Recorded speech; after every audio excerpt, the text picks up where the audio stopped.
এই দুনিয়ার ময়দানে ইমানের পথে, ইসলামের পথে টিকে থাকতে গিয়ে জেল হতে পারে, নির্যাতন হতে পারে, মামলা হতে পারে, হামলা হতে পারে, ফাঁসির দড়ি পর্যন্ত গলায় নেওয়া লাগতে পারে। ইমানদার যারা আছে ওরা ভরসা করে কার উপরে? এক আল্লাহ বাদ দিয়ে কার উপরে তারা ভরসা করে না। এই তিনটা গুণে শুধু ইমানদারের বললে দিলেই কিন্তু শেষ হয়ে যাবে না। আল্লাহ রাব্বুল আলামিন পরের আয়াতে আবার ব্যাখ্যা দিচ্ছেন, এই দুনিয়ার ময়দানে ইমানদার তারা, দুনিয়ায় যারা নামাজ কায়েম, নামাজ প্রতিষ্ঠার আন্দোলন করে। আজ তো আপনি নিজে একা একা নামাজ আদায় করেন, আপনার ঘরের বউটাকে আপনি নামাজের দাওয়াত দেন না। এই কথা বলেন না কেন? আল্লাহর ব্যাখ্যা, কুআনফুসাকুম ওয়া আহলিকুম নার, বান্দা একা একা জাহান্নাম থেকে বাঁচবা তা হবে না। আমার ব্যাখ্যা, ইমানদার যদি দাবি করো, তোমাকে বলছি এই দুনিয়ার ময়দানে নিজে জাহান্নাম থেকে বাঁচো, অধীনস্থ যারা আছে তাদেরকেও জাহান্নাম থেকে বাঁচানো লাগবে। এই আয়াত কার? সূরা তাহরিমের ব্যাখ্যায় আছে। পঞ্চগড়বাসী এই দুনিয়ার ময়দানে নামাজ কায়েমের ব্যাপারে পরিবারের মধ্যে দায়িত্ব পালন করবে মা আর বাবা। ওরা নবীজির হাদিসের দিকে তাকাবে।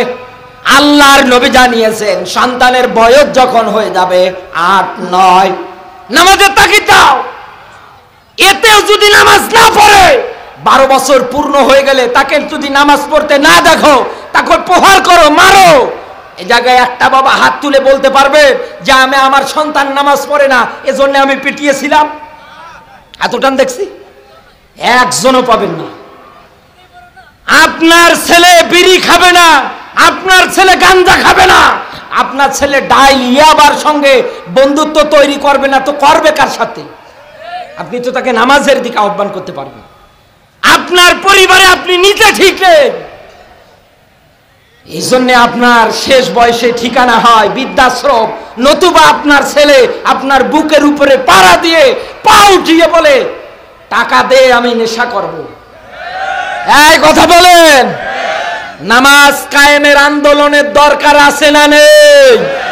আর এই সমাজের মধ্যে ইমানদার যারা, ওদের টার্গেটে হবে নিজে শুধু নামাজ পড়বো না, যেহেতু আল্লাহ 82 জায়গায় বারবার ডাক দিয়ে বলেছে আকামুস সালাহ, নামাজ দাঁড় করো, কায়েম করাও, আর এটা কায়েম করবে এদেশের সরকার। এই কথা বলেন না কেন?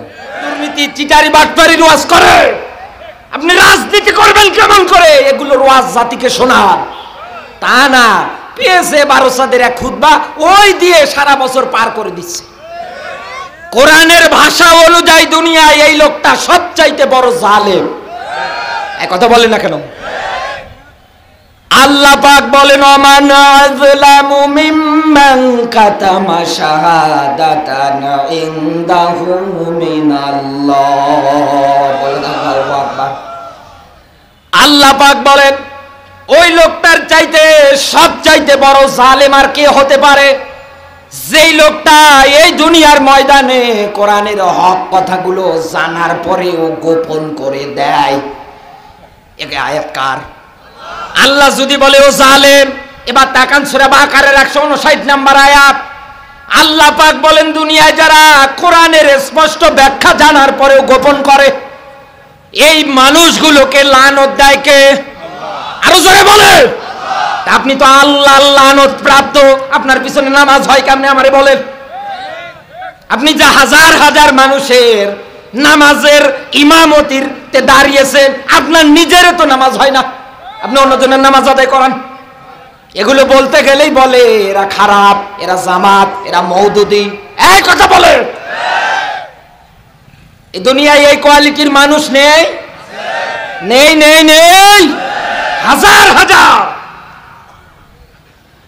পঞ্চগড়বাসী রাত গভীর হয়ে যাচ্ছে। আল্লাহর ভাষা অনুযায়ী এই দুনিয়ার ময়দানে ইমানদার তারা, হে নবী, কোরআন শোনার পরেই যাদের অন্তর কেঁপে ওঠে কার ভয়ে? আরো জোরে বলেন। 2 নম্বরে আল্লাহর ব্যাখ্যা, শুধু অন্তরাত্মা কেঁপে উঠবে এতটুকুনি শেষ হবে না, আল্লাহ পাক বলেন ওদের ঈমান যা আছে কোরআন শোনার পরে আমি আল্লাহ তাদের ঈমান আরো বাড়িয়ে দেই। 3 নম্বরে ওয়ালা রাব্বিহিম ইয়াতাওয়াক্কালুন। এই দুনিয়ার ময়দানে ঈমানদারদের গুণাবলীর মধ্যে তাকাবা, ওরা আল্লাহ বাদ দিয়ে কারো উপরে ভরসা করে না। এই দুনিয়ার ময়দানে ঈমানের পথে, ইসলামের পথে টিকে থাকতে গিয়ে জেল হতে পারে, নির্যাতন হতে পারে, মামলা হতে পারে, হামলা হতে পারে, ফাঁসির দড়ি পর্যন্ত গলায় নেওয়া লাগতে পারে। ঈমানদার যারা আছে ওরা ভরসা করে কার উপরে? এক আল্লাহ বাদ দিয়ে আর কার উপরে তারা ভরসা করে না। এই 3টা গুণে শুধু ঈমানদারের বললে দিলেই কিন্তু শেষ হয়ে যাবে না। আল্লাহ রাব্বুল আলামিন পরের আয়াতে আবার ব্যাখ্যা দিচ্ছেন, এই দুনিয়ার ময়দানে ঈমানদার তারা, দুনিয়ায় যারা নামাজ কায়েম, নামাজ প্রতিষ্ঠার আন্দোলন করে। আজ তো আপনি নিজে একা একা নামাজ আদায় করেন, আপনার ঘরের বউটাকে আপনি নামাজের দাওয়াত দেন না। এই কথা বলেন না কেন? আল্লাহর ব্যাখ্যা, কুআনফুসাকুম ওয়া আহলিকুম নার, বান্দা একা একা জাহান্নাম থেকে বাঁচবা তা হবে না। আমার ব্যাখ্যা, ঈমানদার যদি দাবি করো, তোমাকে বলছি এই দুনিয়ার ময়দানে নিজে জাহান্নাম থেকে বাঁচো, অধীনস্থ যারা আছে তাদেরকেও জাহান্নাম থেকে বাঁচানো লাগবে। এই আয়াত কার? সূরা তাহরিমের ব্যাখ্যায় আছে। পঞ্চগড়বাসী এই দুনিয়ার ময়দানে নামাজ কায়েমের ব্যাপারে পরিবারের মধ্যে দায়িত্ব পালন করবে মা আর বাবা। ওরা নবীজির হাদিসের দিকে তাকাবে। আল্লাহর নবী জানিয়েছেন সন্তানের বয়স যখন হয়ে যাবে 8-9, নামাজের তাগিদ দাও। এতেও যদি নামাজ না পড়ে, 12 বছর পূর্ণ হয়ে গেলে তাকে যদি নামাজ পড়তে না দেখো, তাকে প্রহার করো, মারো। এই জায়গায় একটা বাবা হাত তুলে বলতে পারবে যে আমি আমার সন্তান নামাজ পড়ে না, এজন্য আমি পিটিয়েছিলাম? এতটান দেখছি, একজনও পাবেন না। আপনার ছেলে বিড়ি খাবে না, আপনার ছেলে গাঞ্জা খাবে না, আপনার ছেলে ডাইল ইয়াবার সঙ্গে বন্ধুত্ব তৈরি করবে না, তো করবে কার সাথে? আপনি তো তাকে নামাজের দিকে আহ্বান করতে পারবেন। আপনার পরিবারে আপনি নিজে ঠিক নেই, এই জন্য আপনার শেষ বয়সে ঠিকানা হয় বৃদ্ধাশ্রম, নতুবা আপনার ছেলে আপনার বুকের উপরে পাড়া দিয়ে পা উঠিয়ে বলে টাকা দে আমি নেশা করব। এই কথা বলেন, নামাজ কায়েমের আন্দোলনের দরকার আছে না নেই? আর এই সমাজের মধ্যে ঈমানদার যারা, ওদের টার্গেটে হবে নিজে শুধু নামাজ পড়বো না, যেহেতু আল্লাহ 82 জায়গায় বারবার ডাক দিয়ে বলেছে আকামুস সালাহ, নামাজ দাঁড় করো, কায়েম করাও, আর এটা কায়েম করবে এদেশের সরকার। এই কথা বলেন না কেন? এদেশের সরকার যে কায়েম করবে তার ব্যাখ্যা কই? আল্লাহ পাক বলেন এই পৃথিবীর ময়দানে আমার ঈমানদারেরা যদি রাষ্ট্র ক্ষমতার দায়িত্ব পেয়ে যায়, তথা চেয়ার, সুপ্রিম কোর্ট, জজ কোর্ট, যত এরকম জায়গা আছে, সংসদের যত জায়গা আছে, ওই জায়গাগুলোর ঈমানদারেরা যদি দায়িত্ব পেয়ে যায়, আল্লাযীনা ইম্মাক্কান্নাহুম আকামুস সালাহ, ওরা 1 নম্বরে দায়িত্ব পাওয়ার পরে নামাজের বিধান কোরআন দিয়ে পাশ করে দেবে। নামাজের বিধান আগামীতে সংসদে কোরআন দিয়ে পাশ হোক। পঞ্চগড়বাসী শান্ত, কারা কারা চান দেখি? লিল্লাহে তাকবীর, লিল্লাহে তাকবীর। আল্লাহ যেন দেখে মরার তৌফিক দান করে, বলেন আমিন। এই সমাজের মধ্যে কেন নামাজ কায়েম দরকার, আর কেনই বা সরকার এটা কায়েম করবে, দাঁড় করাবে? বিশ্বনবী মুহাম্মদুর রাসূলুল্লাহ সাল্লাল্লাহু আলাইহি ওয়াসাল্লামের একজন সাহাবী 5 ওয়াক্ত নামাজ আদায় করতেন, এরপর পরে ওনার আরেকটা পেশা ছিল, উনি চুরি করতেন। সাহাবীরা এটা দেখার পরে এসে নালিশ দিলেন, ডাক দিয়ে বললেন, হে নবী, আপনার এই সাহাবী আপনার পিছন বরাবর এসে নামাজ আদায় করে, এরপরে তাকে দেখা যায় চুরি করতে। আল্লাহর নবী আমার ডাক দিয়ে বললেন, সাহাবীরা তোমরা কি তাকে 5 ওয়াক্ত নামাজ সঠিকভাবে আদায় করতে দেখো?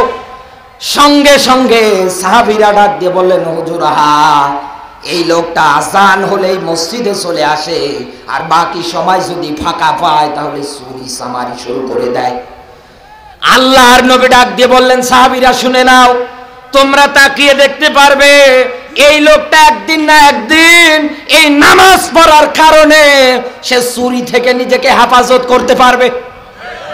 পরবর্তীতে দেখা গেল এই লোকটা আর কোন জায়গায় চুরি করে না, ডাকাতি করে না, দুর্নীতি করে না, সিটারি বাটপারি করে না।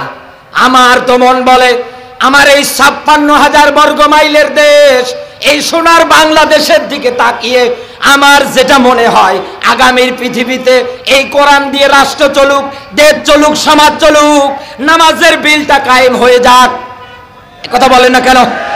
নতুবা আমরা এই ১৬ বছরে দেখেছি এই দেশের যারা এমপি মন্ত্রী ছিল ওদের যে ব্যাংক ব্যালেন্স ছিল, ওদের বাড়ি গাড়ি জায়গা জমিতে যদি হাত দিত দেখা যেত এক একজনের নামে লক্ষ লক্ষ কোটি কোটি টাকা অ্যাকাউন্টে জমা আছে। আর এদিকে পঞ্চগড় জেলার অনেক মানুষ না খেয়ে রাতের বেলা ঘুম পাচ্ছে, ও নিজের পেট বোঝাই করে চলে যাচ্ছে। সমাজে যদি নামাজ কায়েম থাকে, ইমানদারদের যদি দায়িত্ব দেন, কোনদিন তারা এরকম সিটারি বাটপারি দুই নাম্বারি একটাও করবে না, একটাও তাদের ভিতরে আপনি পাবেন না।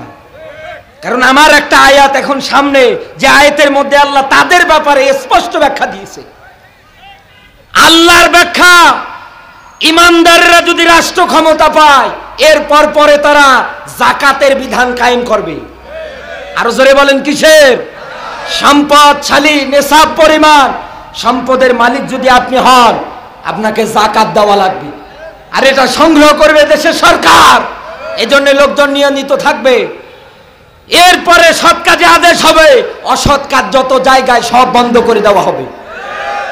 এই ৪টা দাবি সমাজে প্রতিষ্ঠিত কোরআন দিয়ে। আর ওই রকম ইসলামী শাসক আমরা আগামীতে চেয়ারে দেখতে চাই না, দেখতে চাই না। আল্লাহ যেন মনের আশা পূরণ করে, বলেন আমিন। আরো জোরে বলেন আমিন। পঞ্চগড়বাসী এই দুনিয়ার ময়দানে আল্লাহ রাব্বুল আলামিন এই গুণাবলী গুলো বলার পর পরে আল্লাহ পাক বলেন, উলাইকা হুমুল মুমিনুনা হাক্কা। বলেন আল্লাহু আকবার। এখানে যারা আলেম বসে আছে জিজ্ঞাসা করেন, উলাইকা শব্দটা খেলা করা শব্দ না, উলাইকা শব্দ ইসমে ইশারা।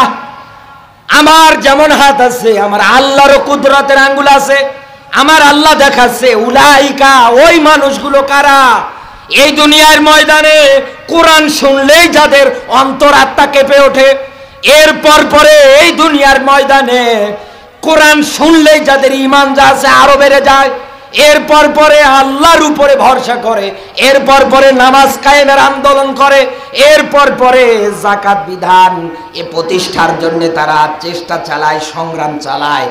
আল্লাহ পাক বলেন আমার দৃষ্টিতে এই মানুষগুলোই হচ্ছে মুমিন, এই মানুষগুলোই